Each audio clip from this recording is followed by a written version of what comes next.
Hey there mga my loves Aquarius! Thank you so much for always staying here with me in this channel. So yun nga mga babes, no, bago natin simulan ang content na ito, no? Our content pala is what does this person wants from you? Ano ba yung true feelings and emotions, intentions niya sa'yo guys, no? Pero syempre, this could be anybody right here. So kung meron kayong specific person on your mind that you wanna know about, you may think and focus on that person before we start this reading or while shuffling, you can do that, no? Pero kung wala naman kayo ditong specific person on your mind, these are energies connecting here with you. So, let's find out who that person is at ano ba yung true intentions niya rito sa inyo and what does this person wants from you. So, let's see, Aquarius. Thank you so much. Timeless ito mga babes na tala tayong gender details. So, yeah. Oh, so this person is overthinking a lot. Overanalyzing right here. Yeah. Let's see. Who is this person? A lot of worry coming from this person here. Archangel Michael, thank you so much. This is for Aquarius. Tell me about this person that they're dealing with, this person's true intentions, true feelings. What does this person wants from Aquarius, please?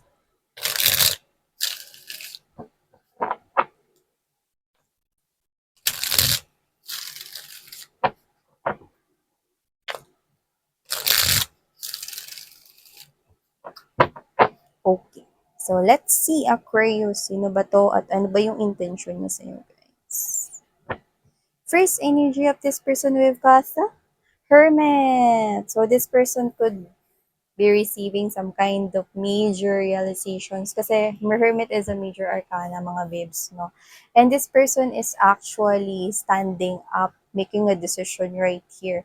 Yeah, to live something. Kasi meron siya rito nare-realize at naiintindihan, no? In a deeper level. So, maaring siya ay nakakatanggap rito ng mga mensahe from the angels and spirit guides niya rito, no, na parang, ay, alis na lang ako dito sa sitwasyon na to because this is no longer beneficial to me.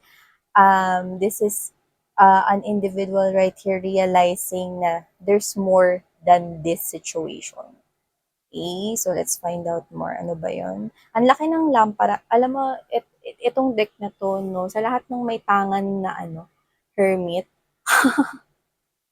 ito yung may pinakamalaking lampara. So, bukod dyan, no, may nagminining pa rito na kwenta. So, talagang well-guided siya rito kung saan talaga siya dapat pumunta.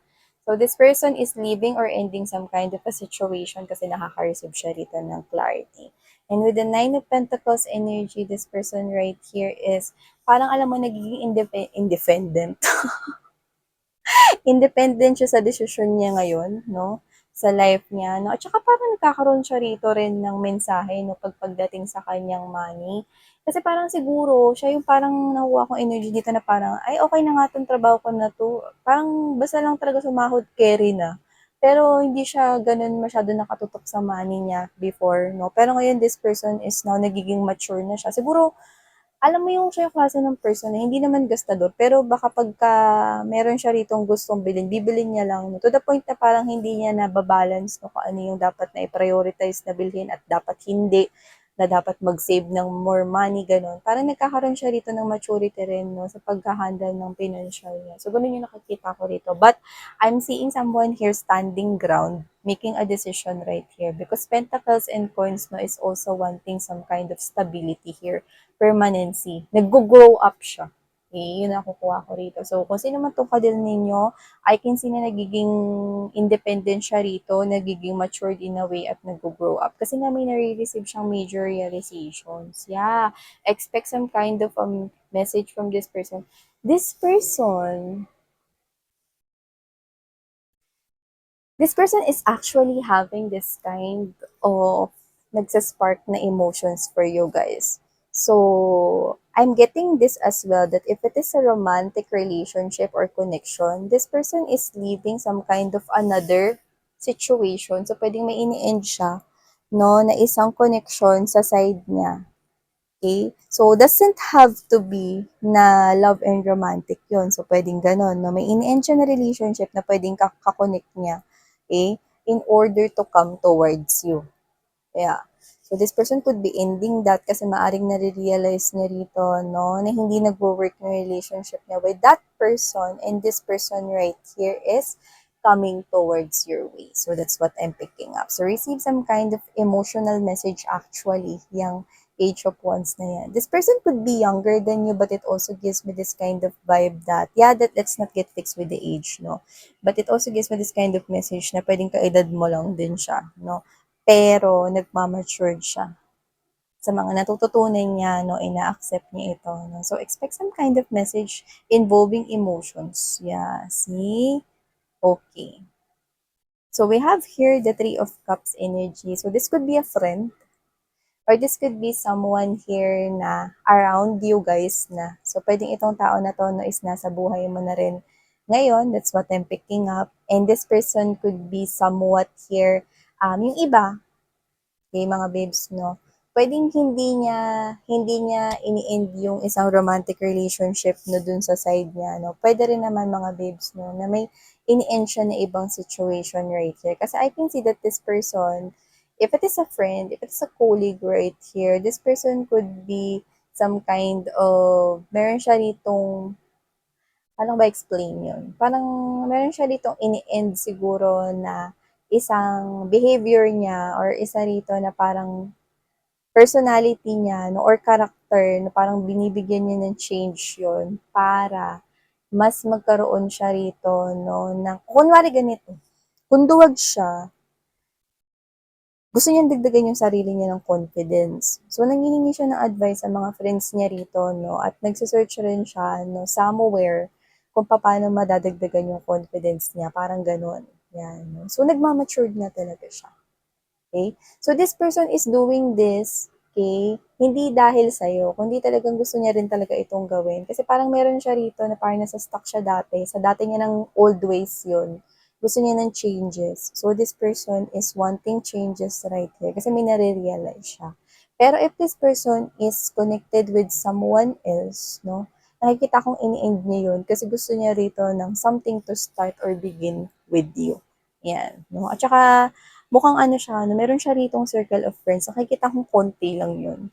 So, meron lang siya mga pinagkakatiwalaang tao rito, no, sa life niya. So, pwedeng may pagka-introvert siya but doesn't have to be. Pero, piling-pili lang yung mga pinagkakatiwalaan niyang people, no, at dun lang siya nakikinig. Yeah, see, we have here the magician, see, nagmamature talaga siya, no, to the point that this person right here is actually using all the tools that he or she already have in order to create this life na gusto niya rito. Gusto niya rito mag-build ng magandang stability niya sa pera, sa business, sa money. Gusto niya yung nag-grow, nag-iisip siya rito kung paano niya pa expand yung money niya. Nasabi ko nga sa inyo, pwedeng nag-iipon na rin siya ngayon. Nagiging ano siya, aware siya, nagiging conscious siya rito, no? Kung paano mapupunta sa tama talaga yung kanya ritong paglalaanan ng pera, pwede ring oras at panahon, no? So, maganda to, no? Kasi hindi ko naman nakikita. Kasi nakakuha ko dito ng parang young vibe. So, pwedeng itong person na to, no, is someone here na nagmamature siya in a way na nagkakaroon nito ng magandang epekto sa life niya to the point na maganda rin itong senyales kung itong tao na to ay entertainin mo kasi this person is actually building his or her self. Yung buhay niya inaayos niya. Yun na nakikita ko rito. Yan. No? So, wow. See, we have here the devil. Sabi ko sa iyo, meron siya ritong nakakulong na parang old ways na pinapalaya niya na yung sarili niya dyan. See? It's like this person is seeing some kind of a light. This person is being guided by his or her angel guides right here. Yeah. Okay? Nagbabago siya rito. Oo, pwedeng meron na rin talagang parte, no, na dahil sa'yo, pero mas nakikita ko rito is ginagawa niyo to talaga para sa sarili niya. Yan, no? To the point na para mabago dito yung life niya, no? And this person right here with the devil, I can see na matagal na siyang nakakulong doon, pero nakikita ko na nag-level up siya kasi nasa middle of reading niya ito. The magician, see? This person is having this kind of major realizations how to deal with life in general, no? At ang maganda, nakikita ko siyang gusto niya ritong sumali ka sa mundo niya. Yun yun. No? Parang, tara, tara, sumama ka sa akin. Ganun yung nakikita ko. Ayan, nag-blurred tuloy yung camera dito. So, ayan, no, this person wants to come out from that kasi gusto niya rito level up. No? Actually, nagiging better version siya ng sarili niya, which is ang ganda kasi mas pinipili niya yung mga healthy no, na mga gawain, healthy options, healthy opportunities, binabalanse niya yung life niya rito. Yeah, kasi well-being guided siya at nakikita ko na magiging ano siya, successful siya rito sa ginagawa niya. No? To the point na magiging successful rin siya rito sa career. Nakikita ko yan dito. And we have here the page of swords. See? This is someone here, yan, no? Nag enjoy siya rito. Habang nag enjoy siya rito, nagawing better yung self niya, nakikita ko rin dito mga babes, no, that this person is embodying this kind of positivity. Kasi the more na nagiging happy siya, the more na na-attract niya rito yung mga happy, yung mga healthy opportunities that will make him or her happy. And with the stars, see, wish being fulfilled right here. So, tinan mo, yung tinitimpla niya rito, no, yan, no, ayun, no, ininom niya na. So, ibig sabihin, this person has this um, opportunity or may kakayahan siya ritong baguhin ang kanyang life. Yeah, this is co-creation with the universe. Definitely, the star is wish being fulfilled. Everything that he or she wants to manifest into his or her life with the magician is happening because well-guided siya rito at sumusunod siya. Hindi ka talaga maliligaw pag nakikinig ka kay universe, mga babes. No? Wala talagang mangyayari pagligaw dito pag nakikinig ka. See, King of Wands energy. See, look at that. I'm seeing that this person is magiging successful siya, no? Especially sa business niya, no? And this person is so attractive to you na gusto kanya ritong i-involve sa kanyang world. So, wow! Aquarius! Meron ditong tao, no, na binabago ang kanya ritong sarili into best version of his or herself, no? At nakikita ko na itong person na to ay i-involve niya yung sarili niya with you. I can see it beginning, starting, magsisimula ito with the Page of Wands energy. So, wow! Okay? So, thank you so much, Aquarius. Sana ngayon love and life. Annyeong!